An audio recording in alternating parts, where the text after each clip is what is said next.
Vendedora de Rosas, ¿sabe cómo nació? Yo me conocí con Víctor en una institución hace años. Yo tenía por lo menos de 8 a 7 años.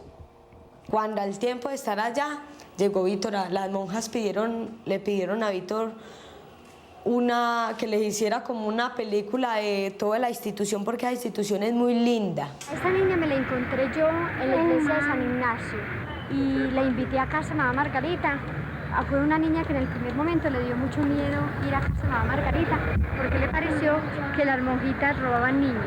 Éramos como 50 niñas y yo fui la que más le gusté. Porque yo era muy niña, pero yo era más avispada que un hijo de puta. Yo era muy despierta, parecía un miquito, me trepaba a los árboles, mijo. Y les voy a contar un poquito de la historia mía, sobre cómo he vivido yo y lo que estoy viviendo ahora. Yo dirigía la danza y yo era la más pequeña. ¿Qué hubiera pasado si no te hubieras encontrado con la hermana Clara? ¿Qué sería de mí? Eso me pregunto. Y ahí fue cuando él me pintó La Vendedora de Rosas, que es en base a La Niña de las Cerillas. Entonces, desde esa época, pues pensamos en hacer esta película, La Vendedora de Rosas, basada en el cuento de Andersen. ¿Ya se conocía el cuento? Yo conocía el cuento, yo quería hacerlo. Y siempre quería hacerlo porque quería hacer un cuento de Navidad, y sobre todo ese cuento que es un cuento que habla sobre todo de los niños sufridos de la calle, etc. Entonces Víctor empezó a hacer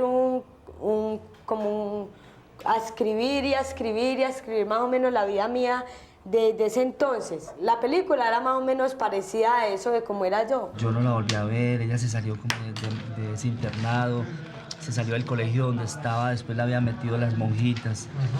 Y de vez en cuando me la encontré, digamos, en los últimos 2 años me la encontré por ahí 2 o 3 veces. Ya había crecido, entonces ella ya no podía ser la vendedora, porque la vendedora pues es una niña de 12, 11 años. Entonces yo le dije que de todas maneras la forma de hacerla sería con ella, si ella los asesoraba. Y es muy bacana porque es algo real, no es mentiras. Ahí no hay nada mentira.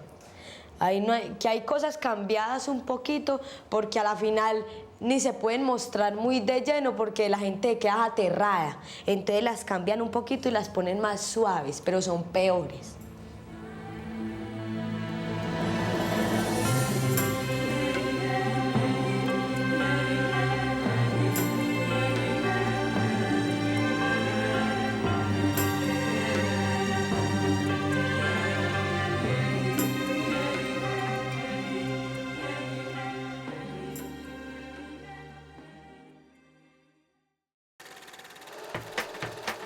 Muestra Internacional Documental de Bogotá 18 MITBO. Memorias en Movimiento. Del 24 al 30 de octubre. Mayor información www.mitbo.co.